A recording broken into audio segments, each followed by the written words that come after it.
Om Namo Bhagavate Vasudevaya. Om Namo Bhagavate Vasudevaya. Om Namo Bhagavate Vasudevaya. Translation. O fortunate one, please approach him, the real shelter of all saints. He will certainly give abundant wealth to such a suffering household. Translation. Lord Krishna is now the ruler of the Bhojas, Vrishnis, and Andakas, and is staying in Dwarka, since he gives even his own self to anyone who simply remembers his lotus feet. What doubt is there that he, the spiritual master of the universe, will bestow upon his sincere worshiper prosperity and material enjoyment, which are not even very desirable? Repeat after me. Lord Krishna is now the ruler of the Bhojas, Vrishnis, and Andakas, and is staying at Dwarka, since he gives even his own self to anyone who simply remembers his lotus feet. What doubt is there that he, the spiritual master of the universe, will bestow upon his sincere worshiper prosperity and material enjoyment, which are not even very desirable? Purport. The Brahman's wife here implies that since Lord Krishna is the ruler of the Bhojas, Vrishnis, and Andakas, if these opulent rulers merely acknowledge Sudama's as a personal friend of Krishna's, they could give him everything he required. In this connection, Srila Vishwanath Chakravarti comments that since Lord Krishna had at this point put aside his weapons, he no longer traveled outside his own capital of Dwarka. Thus, Srila Prabhupada writes in Krishna, the Supreme Personality of Godhead, the Brahman's wife said, I have heard that he never leaves his capital city of Dwarka. He is living there without outside engagements. So as mentioned herein, material wealth and sense gratification are not very desirable. The reason for this is that in the long run, they give no real satisfaction. Still, Sudama's wife thought even if Sudama went to Dwarka and simply remained silent before the Lord, he would certainly give him abundant wealth as well as shelter at his lotus feet, which was Sudama's real objective. Om Jnanatirmandasya Gnanjana Salakaya Chakshun Militam Jena Tasmai Shri Gurave Namaha. And to all you assembled Vaishnavas, Panchakalpatrubhascha Kipasandibhyevacha Patitanam Payavanebhyo Vaishnavebhyo Namo Namaha. Bhaja Shri Krishna Chaitanya Prabhu Nityananda Shri Advaita Gadadhar Shivasadi Gaur Bhaktavinda. Hare Krishna, Krishna Krishna, Hare Hare, Hare Rama, Rama Rama, Hare Hare. So I offer my obeisances to you because you're all doing what I would like to do, which is to serve Krishna in the holy Dham. Of course, you never know what the future might hold. But the point here is that, as I'll go through the purport again, the Brahman's wife here implies that since Lord Krishna is the ruler of the Bhojas, Vrishnis, and Andakas, if these opulent rulers merely acknowledged Sudama as a personal friend of Krishna's, they could give him everything he required. So any ruler, any president, any monarch, he could give whatever his subjects desired if they wanted to, like that. So in this connection, Srila Vishwanath Chakravarti comments that since Lord Krishna had, at this point, put aside his weapons, in other words, he was no longer fighting to maintain the universe or his kingdom or anything like that.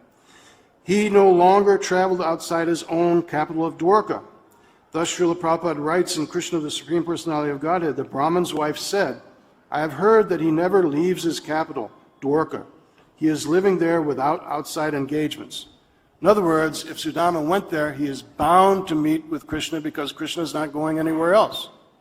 So she's trying to convince her husband, Sudama, that yes, if you go to Vrindavan, you will certainly see Krishna.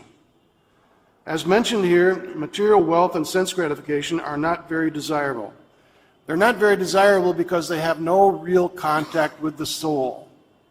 The soul is only satisfied with that which relates to the soul on a spiritual level.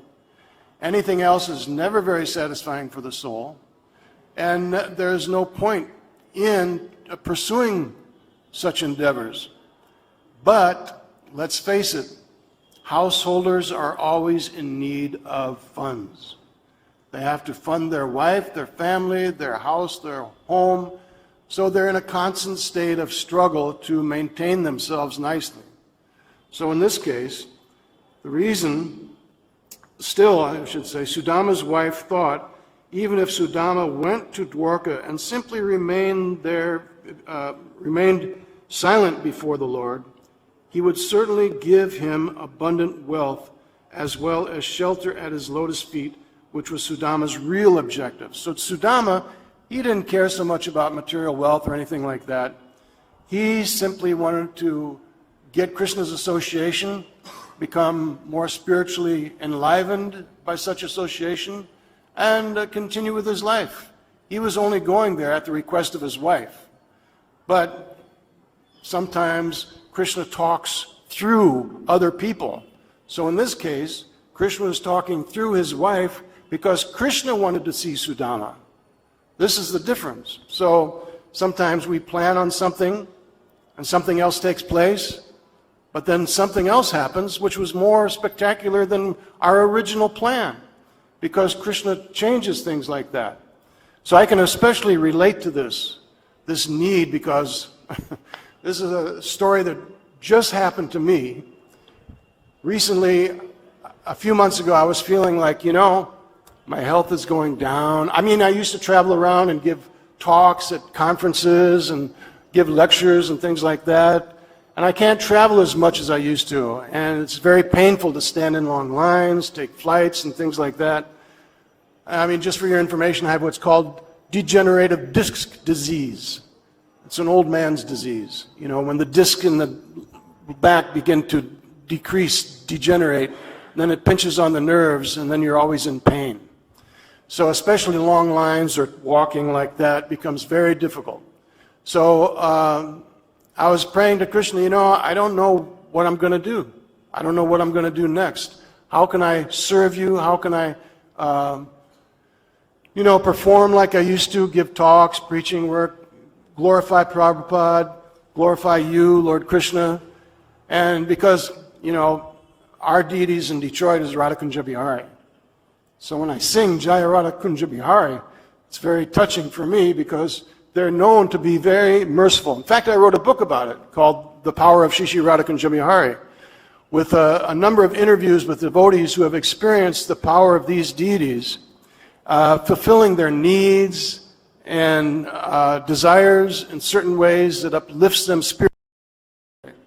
So, I could give a whole class about that, but many things have happened to show the mercy of these deities. So I was praying to them, and I was praying to my own deities at home. I have some Gaurnitai deities from Ekachakra, nice big Gaurnitai deities that I brought back from a visit to Ekachakra years ago, which is the birthplace of Lord Nityananda. And so I was praying to them like this, and I was feeling like Mom Devi was saying, it's feeling like I was all washed up. Like I wasn't going anywhere, I wasn't doing much anymore. I've already done a lot of preaching work and stuff, written a lot of books, but I felt like I wasn't in my prime anymore. So what happened was, not long after that, I got an award for a Lifetime Achievement Award from the Hindu Mandir Empowerment Council for 50 years of temple management. I've been involved in managing temples for 50 years now, which is in some ways incredible, but also it puts a spot on the age. You're getting older, you're not what you used to be. And then a week after that, I got an award for contributions to the Hindu community, the global Hindu community, and the Indian diaspora in America from the Vishva Hindu Parishad of America. So that was encouraging. But what really flipped my lid was 4 months later, I got a call from the Indian Embassy in Washington, D.C. And this was like January 24th, I believe it was. Yeah, the evening of January 24th. And, it was at 11:30 at night they called me. And I was already asleep, and the phone rang, and I'm thinking, like, who in the heck is calling me at this time of night? Well, should I even answer it? And then I get up and I see on the ID, Indian Embassy. So I'm immediately thinking the worst of all things. I'm thinking like, oh man, I did it now. I'm in some kind of trouble. They're going to tell me that I can't come to India anymore because you wrote this particular article and, it's not what we want, and so you can't come anymore. And then so I'm going like, well, let me take my chances. And I pick up, and he says, is this Stephen Knapp? I said, yes. Well, this is the Indian Embassy. And is this a good time to talk? I said, well, now that you got me up, I guess so. And so he says, well, very sorry.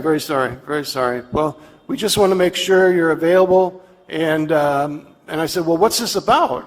And he wouldn't tell me. He said, my superior will contact you in a few minutes, and she'll talk to you. So then a few minutes later, and I'm dragging around because I'm just woke up. And she called and said, this is Stephen Knapp? I said, yes. Well, we want you to know that you just won the Padma Shri Award. So I'm going like, what? Really? She said, are you happy? That's like an understatement, And I said, yeah, I'm happy. I'm surprised and shocked even. And she said, well, we want to make sure that you're aware of it, but don't tell anybody, because the official announcement comes out tomorrow on the government website. So just be careful of that, and thank you very much. And meanwhile, some other devotees already knew something was happening because they called Jagat Guru, who was one of the temple officials in Detroit, asking for my phone number. So he knew something was up, but he didn't call me. And so then I wasn't sure whether to take this seriously or not. I'm going like, is this for real? Indian Embassy from Washington, D.C., it must be serious. So I didn't take it seriously until I saw the next day on the government website the listing of all the Padma awardees. And sure enough, down alphabetical order, number 123, Sri Stephen Knapp for Literature and Education in the USA. So then I knew it's official. So then I accepted it. And this whole verse reminds me that sometimes when you think you're down and out, you think you got no place else to go, you pray to Lord Krishna, and he gives you some other opportunity that you never even knew was coming. So, and I'm an example of that. I hope people don't think, well, he's just talking about himself and this and that. But it's relatable to me because Prabhupada said, as you gain realizations, you gain the experience and conviction of what you're understanding, that Krishna is real. So in this case, I prayed to Radhakunja Bihari, I prayed to my deities at home, and sure enough, they offered me another avenue of preaching work, because in the interviews that followed, when newspapers, they're announcing, because I was the only Westerner in all of North America to get the award. And even out of all that, all the 130, 140 people that got the Padma Awards, there was only like a few other Westerners that got it. So this is a rare situation, it's not something that happens every day. And the Padma Shri Award is the 4th highest civilian honor given by the government of India for distinguished service to basically Mother India. And the 3rd highest is the Padma Bhushan. The 2nd highest is Padma Vibhushan, and the highest is the Bharat Ratna. And this year they didn't award any Bharat Ratnas. So that's how the system works. And it's considered like a people's award, because Narendra Modi chooses a panel of individuals to decide who gets the award after so many recommendations have been offered to them. And basically that's why I'm here in India right now, simply because last Monday I received the Padma Shri Award from President of India at the Rashtrapati Bhavan. And, but then again, during the registration for that, I was again offered the opportunity to preach to, I think it was Times of India and several other newspapers and television stations about the glories of Srila Prabhupada, about the glories of Lord Krishna, how due to the mercy of Srila Prabhupada is the only reason why I have the inspiration to, I say, share this knowledge of Vedic culture with others. So I was able to expand my preaching in that efforts. Now the thing of it is, I say share because, you know, I'm certainly, I'm sure that you know that many Indian Hindus, they don't like the word preach. They don't like the word preach because they think that we're going out to convert people. Well, yeah, but instead of putting them on guard with that phrase, I always use the word share. How can they argue with that? I'm sharing this culture with others. I'm sharing it with people that might be interested. So how can they argue with that? So, but the point of it is, we have to preach because basically, in this day and age, if you don't promote what you're doing, you're going to be railroaded right out of town by those who do. Simple as that. There's a phrase in the publishing business that once an author, always a promoter. Simply because once you write a book, it may be the best book in the world, but if nobody knows about it, nobody's going to buy it. And a similar situation happened to me one time when I had books in a bookstore called The Bodhi Tree in Los Angeles. It's since gone out of business, but it had all these occult books and spiritual books and stuff like that. Somebody found a set of my books at the Bodhi Tree, and when he was reading it, he explained to some of his friends that I am angry because these books show me a level of spiritual knowledge that I've been looking for all my life. How come I didn't know about it before?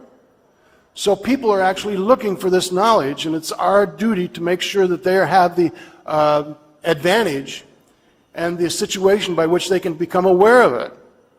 And there's so many different ways to do that. In fact, I'll tell you something you may not know, since I'm in contact with these organizations. But there's people within the RSS, the VHP, the Kalyan Ashram, Vivekananda Kendra, other organizations throughout India, and they look at ISKCON as a prime agency for the preservation and the promotion of Vedic culture. One reason is because we have no hesitancy to preach.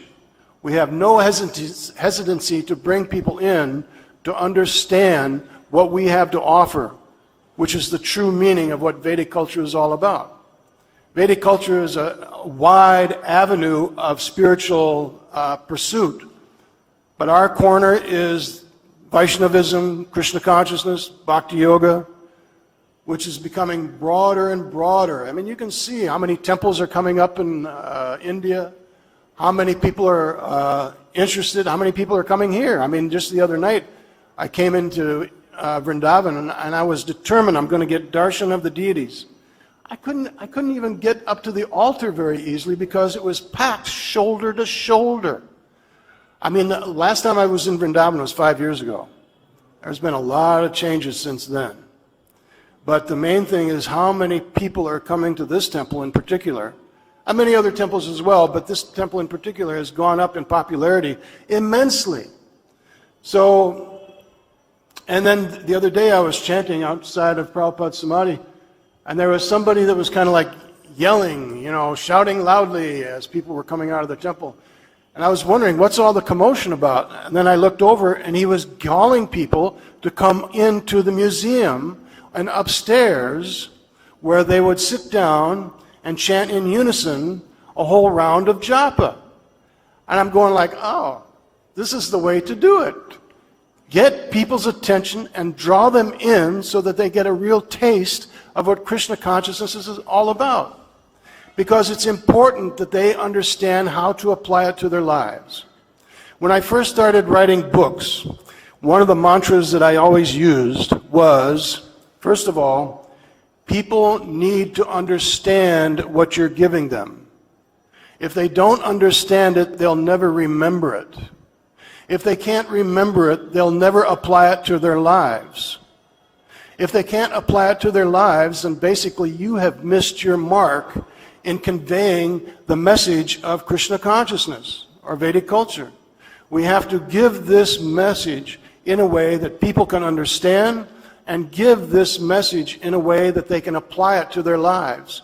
Then when they leave, they go back to wherever they're from, Delhi or wherever, they have a means of understanding how to apply it to their lives. This is what will make a difference in society at large. And this will help defend Vedic culture. Because one of the things I've also learned is that the other week there was the 50th anniversary of Krishna Balaram Mandir. And I have to admit, I think the management did a wonderful job in broadcasting the classes, the presentations, and the plays that took place here. Even though I was in Detroit, Michigan, I was looking at the presentations and the video coverage of the event. I felt like I was here. I felt like I was here watching everything that was going on, even though I was like 10,000 miles away. And it was very encouraging. And when I was watching that, I could feel like Krishna's Boma Lila is still going on today. At least the influence of Krishna's Boma Lila in the pastimes of Srila Prabhupada. That Boma Lila, that pastime of Lord Krishna, is still going on because Srila Prabhupada's mission, Srila Prabhupada's activities are part of Krishna's pastimes. And everybody who's helping out with the mission of Srila Prabhupada is part of Prabhupada's pastimes. So in this way, we need to know it's still going on. We're still a part of those pastimes. We're still conveying this information to others. And we're still a part of Krishna's Leela. So this is a great opportunity and a great blessing that we have to be a part of that. But in some ways also we have to understand that the battle of Kurukshetra may also be continuing to go on, part of Krishna's Leela. That doesn't mean the battle itself is going on, but the purpose and the reasoning behind preserving and protecting Vedic culture is still going on. Because as we can plainly see from a few days ago at Pahalgam, there are entities, I should say, there are elements in society, whether they be of particular religions, particular political parties, even certain politicians, that would like to see the diminishing or even the complete extermination of Hinduism and Vedic culture at large. And it is our mission to make sure that does not happen. It is a part of the protection of Mother India and the protection of its culture. Because without its culture, what is India? It's just another country struggling to survive. The real jewel of India is the culture, the traditional Vedic culture that has come down from time immemorial. And it's our duty to make sure that thrives in this land, because if it doesn't, then civilization is also, in some ways, greatly diminished. I wrote one thing for this class about the purpose of Vedic culture. And it's the development of civilization, the upliftment of consciousness, because civilization isn't a matter of getting ahead technologically or maintaining some craftsmanship or anything like that. It's the development of our consciousness which determines a civilization over another country or anything like that. So the development of civilization, which is the upliftment of consciousness, should not be a fight or even a competition. but it should be a united endeavor for the improvement and continued means to reach our full potential for one and all. This has always been the goal and motivation and purpose of Vedic culture and Vedic Dharma. Now, when we say Sanatana Dharma, what does that mean? That means different things to different people. Dharma itself can mean duty on a very basic level. But Dharma also is based on the root word of dri, which means balance. Balance, equilibrium, peace, and realization of who and what we are. Everybody, you've all heard that people, especially in the West, they want to find out what their purpose in life is. Well, the purpose in life is stated right there in the name, Sanatana Dharma. It's your eternal duty to find out who and what you are and what is your connection with the Supreme. And then act on that level. Act on that level, Dharma, which is to maintain that mental state of consciousness by which you realize and act on a spiritual level, your connection with God. Prabhupada also mentioned that Dharma means the laws and rules set by Krishna. So when Krishna told Arjuna to fight, he was fighting for Dharma. He wasn't fighting for territorial superiority or resources or anything like that. He was simply fighting to maintain the rule of Lord Krishna, Dharma, Vedic Dharma. That's what it really is. And so we can only imagine if Arjuna hadn't stepped up and the soldiers hadn't stepped up to fight against a-dharma, or that which is against Dharma, we can only imagine how evil the world could have been by now, at least, if that war had not taken place.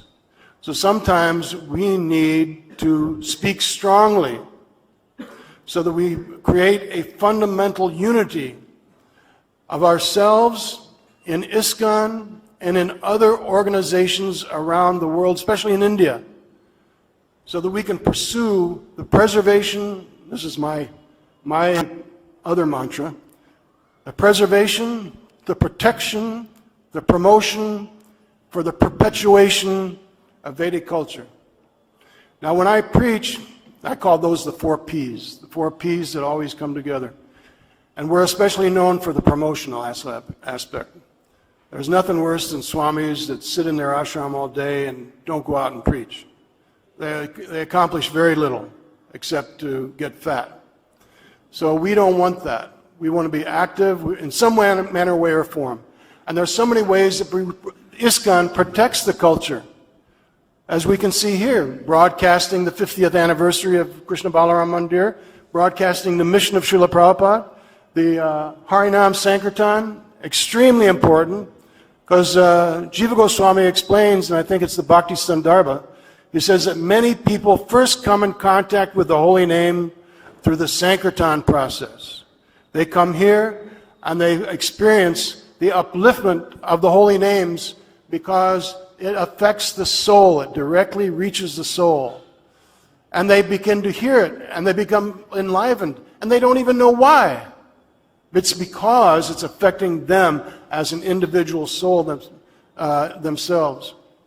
So, and Jiva Goswami also explains it's very important that the purity of the chanter must be taken into consideration, because it's the purity of the chanter who chants the names which enters into the soul of that individual, which then enlivens them. And then they become very ecstatic and they want to chant and they want to dance. And this is what happens.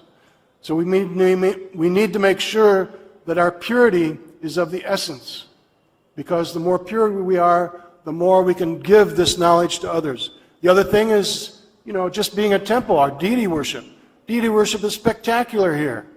So people who cannot become attracted to our deities of Krishna Balaram, Gaurnitai, Radhashama Sundar, who cannot be attracted to that? And of course the other thing is we're known for being the kitchen religion, those people that are engaged in cooking, offering to the deities, and distributing prasadam. Prabhupada was always adamant that when somebody comes to the temple, they always get Krishna Prasadam because it affects their consciousness, it affects their purity. He said even more important than trying to convince people to become vegetarian is simply to convince them to chant the holy name and give them Krishna Prasadam. Once they become attracted to Krishna Prasadam, why in the world would they go on, participating in a culture that's based on killing, animal eating? Why bother doing that when there's so many other alternatives? And don't give me this problem about, I don't get enough protein. Believe me, you get rice and dal and chapatis, that combines to give you enough protein. Too much protein causes breast cancer. Too much protein can cause prostate cancer in men.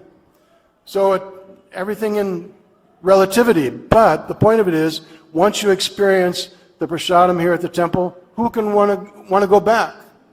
So there's so many ways. Of course, we have, like that one devotee was calling everybody to go upstairs, to chant one round of japa together. It was extremely powerful to hear that, because I was sitting outside and this whole group is chanting Hare Krishna, Krishna Krishna, Hare Hare, Hare Rama, Rama Rama, Hare Hare.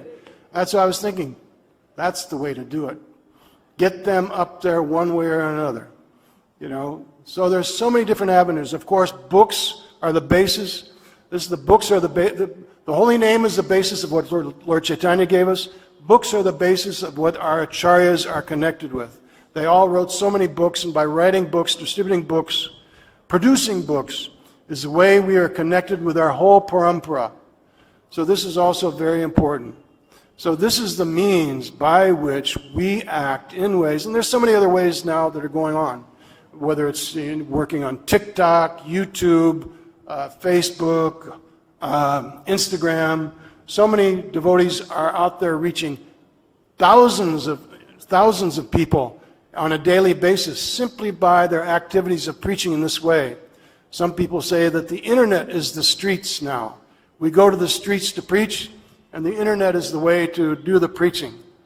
And so, but still I feel that today we have a movement that can produce specialty preachers that specialize in one area or another. And we can all pick a particular process which is most conducive to our proclivities, our talents, our interests, our motivation to engage in spreading the mission of Srila Prabhupada. I remember one time, because I've gone on several different, actually many different tours of India, and sometimes I've always been hesitant to speak strongly amongst an ISKCON audience, because I'm never sure how they're going to take it. But amongst the Hindus, sometimes I speak very strongly, and they become enlivened by it.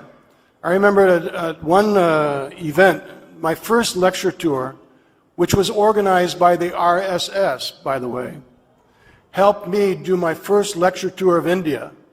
And they set up everything. It was very organized. They set up my transportation, where I would stay, where I would give lectures. And I would give lectures at such a strong level that some people were saying it's good that you're moving from one place to another, because if your critics ever found out where you were, they might try to do you some harm. So I remember in Vishakhapatnam, where there was the chief minister, there was the mayor of the town, there were some other government officials with an audience of about 200 people. And I was preaching about the glories of Vedic culture, the means to defend it, the reasons to defend it. And at the end I said, don't let me be the only one who feels strongly enough to stand up here and say that I am proud to be a Dharmist, a Sanatani, a Hindu, a Krishna Bhakta.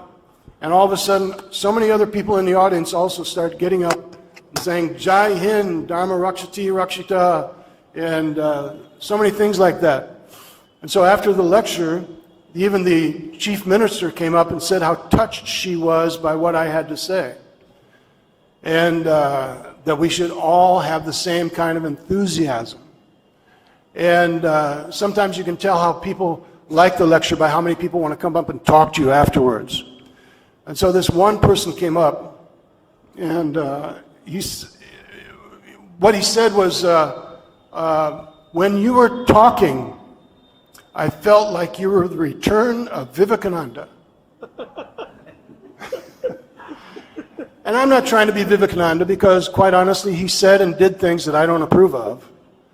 But you can understand the conveyance of his compliment in what he felt I had to say. Because Vivekananda was a very bold preacher.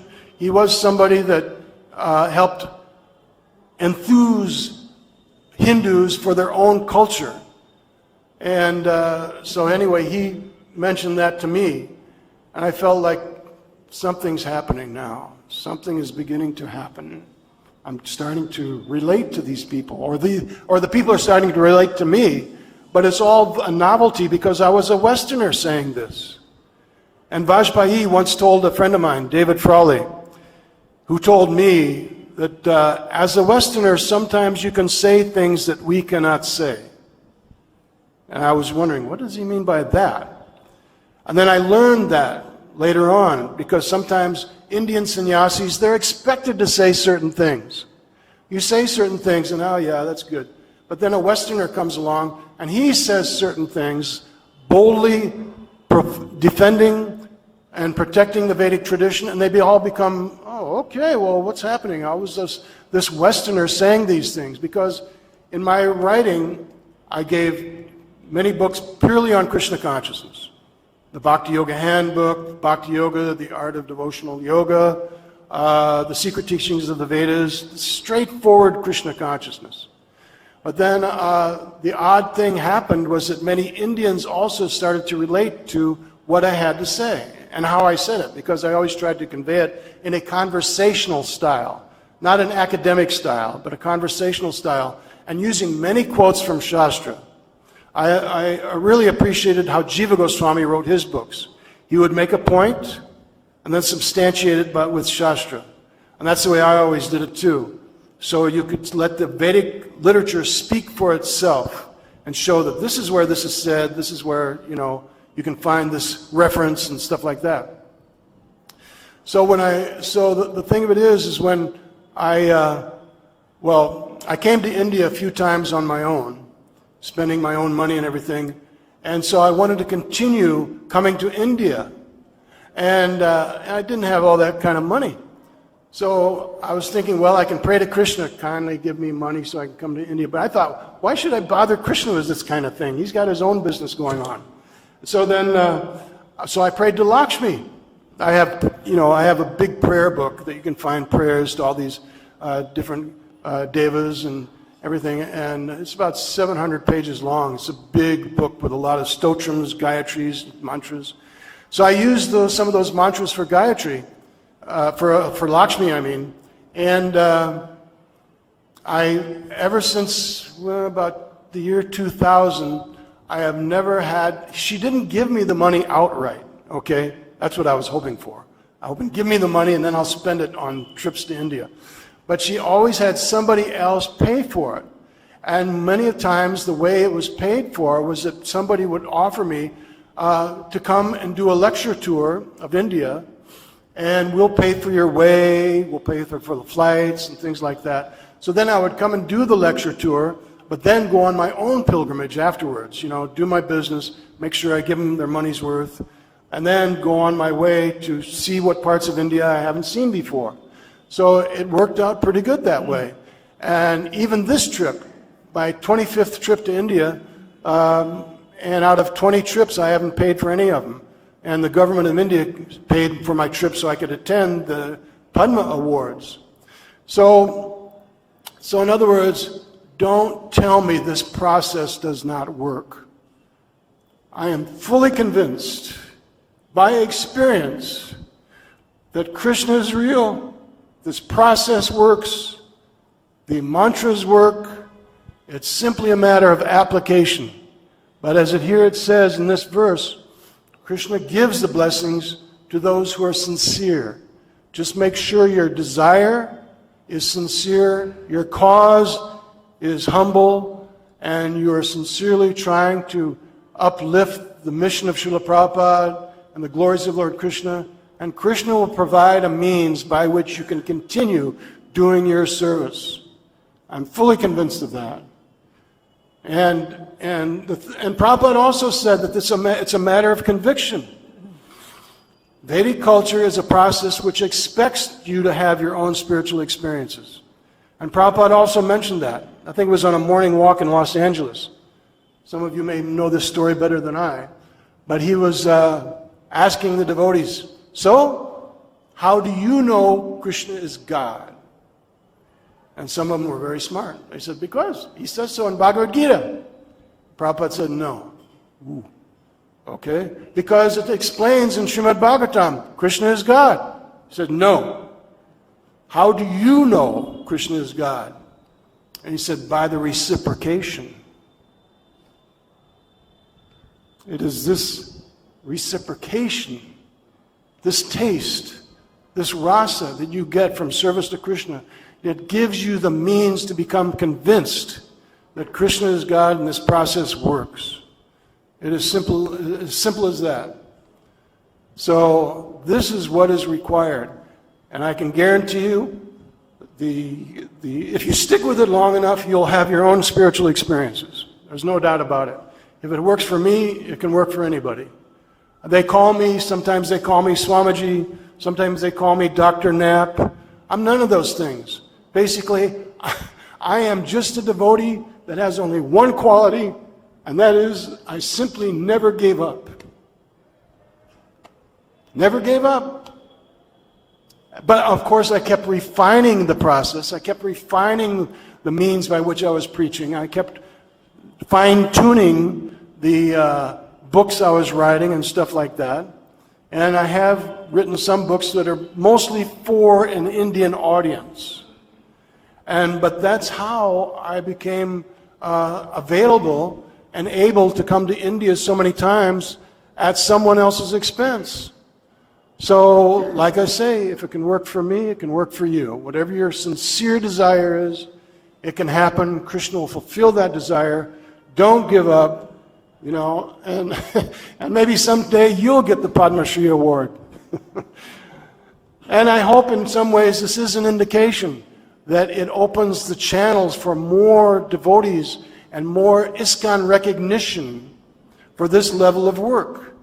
I admit that many times when writing books for an Indian audience, I wrote about topics that any Indian or any Hindu could relate to.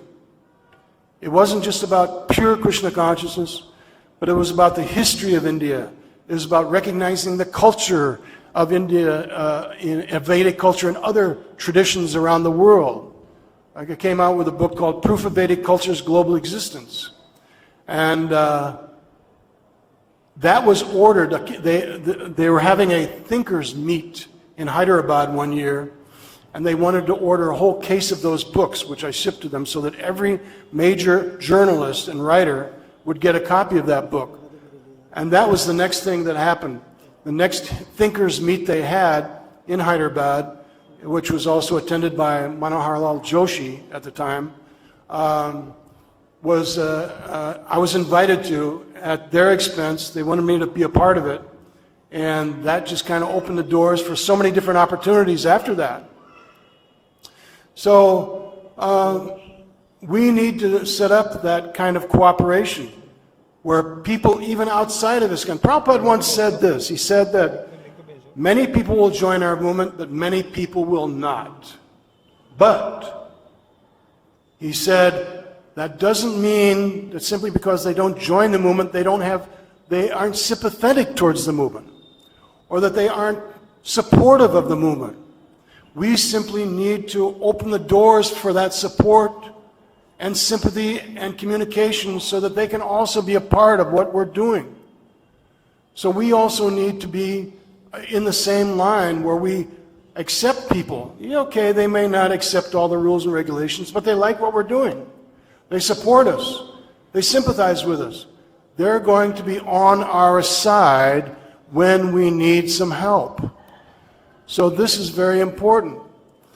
So a very good example of what's called the, running late, almost over with.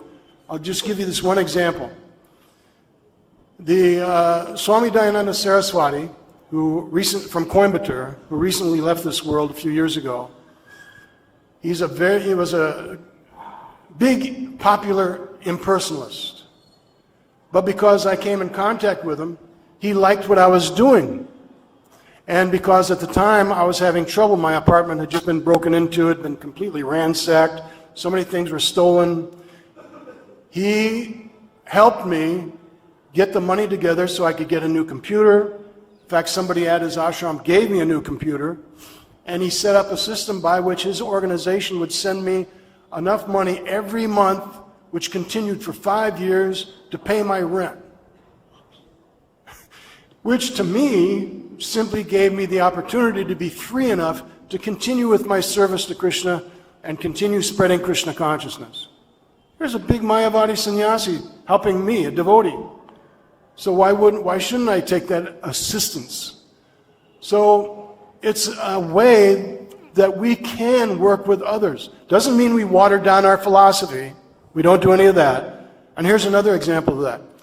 Swami Dayananda Saraswati also formed what was called the Acharya Sabha, in which 200 leaders of the most prominent lineages, paramparas, or mats, temples across India, would come together and deal with issues that affected all of them, whether it was the way the government was treating them, whether it was the future, whether it was the means to preserve and protect our culture, things like that. It wasn't that they all came together, tried to argue against each other's philosophy. That would be ridiculous. None of them are going to change for that. Or my philosophy is superior to yours or anything like that. They all came together simply to devise the means by which they can more efficiently operate in this country and preserve the culture of India. And I already knew about the Acharya Sabha. I didn't know that much about it. But then there was a devotee, another sannyasi, ISKCON, a Prabhupada disciple, who wanted to go into the Acharya Sabha. And they said, no, you cannot go. Because they have a rule that the math, the temple, or the lineage, or the representation of the lineage in the parampara must all be at least 200 years old. And ISKCON, we're getting there, 50 years now or more. We're getting there, but because of that, they wouldn't allow him in. But then he called me and let me know. He said, thank you for getting me into the Acharya Sabha. I says, why? What did I do? Because when they wouldn't let me in, I told them that I knew Stephen Knapp. And then they said, okay, come in. You can come in, you can observe, but you cannot participate. So he was able to go in and see how everything operated. And he said that there was a whole line of 200 Vyasasans, if you want to call them that, of all these representatives all coming together to work together for the common cause on the basic level. And so that I don't think that has happened since he has left this planet. But my idea is, why shouldn't ISKCON be in charge of that? Why shouldn't ISKCON make something by which we gather other lineages, other participants, other swamis, simply for one thing, aligning ourselves with the fundamental groundwork to create a substantial, what should I say, organization by which we all work together to promote Vedic culture and preserve and protect it. Doesn't mean we water down our philosophy, just like when I was getting rent money from Swami Subramanya Swami, he knew I wasn't going to change. He knew I was a Krishna Bhakta, and he even admitted that there were some philosophical differences that he didn't necessarily agree with. But he liked what I was doing. So he set me up like that, so that I would be able to continue working without always being fearful of how I'm going to get the money to do the job I was doing. So this is all an example of how we can work with others. Doesn't mean we give them respect out of the ordinary. Doesn't mean we acknowledge, because I've seen temples, believe me. I've seen temples where you can tell who the donors are by which deities are in the temple. Have you seen that before? You know who the donors are, you know, oh, he's a tantric, or he's a Shakti worshiper, or he's this or that. And they give money, and they want their own deity set up in the temple. They also tried to do that in Detroit. And we just said, well, we don't do that here, so you'll have to go someplace else. But the point of it is, like I was saying, that many are those who may not join the movement, but are sympathetic and supportive to our cause, and we need to be able to work with them, because there's far more people that are supportive than we may know. So in that regard, I'd just like to leave you with that thought, and I want to assure you, I am not giving this class to create controversy.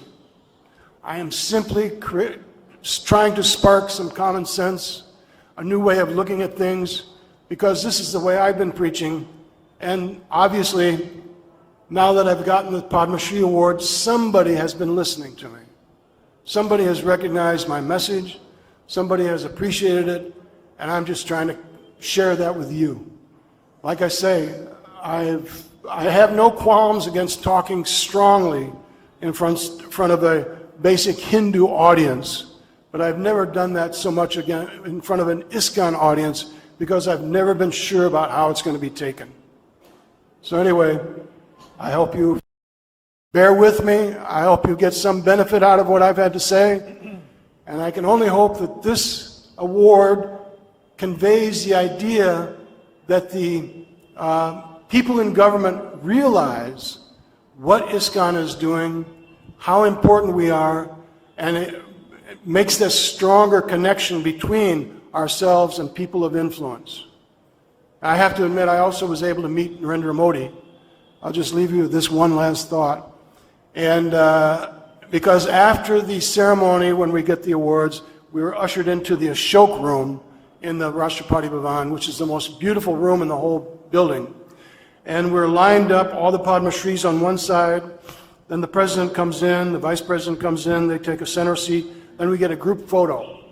Then the Padma Bhushans do the same thing. Then we're lined up in a hall where the president comes down one aisle and down the other, greeting and congratulating everybody. But then Narendra Modi came in, and he went up one side of the row and then down the other. And when he got to me, I offered my pranams like this, and he took my hands in his, and his hands were very soft, very delicate in some ways. But he took my hands in his, and he said, "So, more research is going on?" I was like, wait a minute. He knows me, he knows what I'm doing. He's obviously done some research on what I do. And he says, "So, some more research is going on?" I says, "Oh yeah. In fact, I have some books that I want to give to you through your assistant." And he says, yes, please send them. And then he went on to the next person. But it was like so touching that, you know, he was already had some familiarity with me and what I was doing. So in that regard, we can also understand how much familiarity he had with the likes of Gopal Krishna Maharaj, Jayapataka Swami, Radhanath Swami. He already knows how much ISKCON is doing. And so in that regard, if we continue to cultivate them, cultivate the people that, like I said, may not join ISKCON, but they support us. They sympathize with us. They like our cause, then the more powerful ISKCON can become. Simple as that. And I want to see ISKCON expand. I want to see Prabhupada's movement become more powerful. I want to see us have a bigger influence in the world. And there's many different ways to do that. And I'm just suggesting a few of them right here, that's all. So anyway, for this Saturday, the 3rd of May, Krishna Balaram Mandir, that's class. This is Sri Nandanandana Stephen Knapp signing out. All glories to Srila Prabhupada. All glories to Srila Prabhupada. Thank you very much.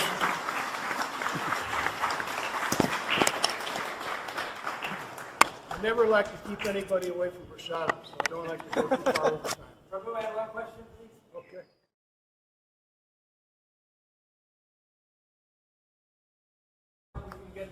I have some pamphlets here. Anybody can take these. I have a few, and I got more in my room if necessary. But you can go to my website, and all of my books are available on Amazon. Most of them are available in paperback and Kindle ebooks, especially for those in India, because Kindle is very cheap, or paperbacks is a little too expensive for many of the Indian audience. But I have a big website with a lot of free articles and information on it. So if anybody's interested, they can take one of these and find out more about it that way. So thank you very much, everybody. And God bless, Krishna bless, Prabhupada bless you all in your service. And may we continue to expand and increase the mission and influence of Srila Prabhupada.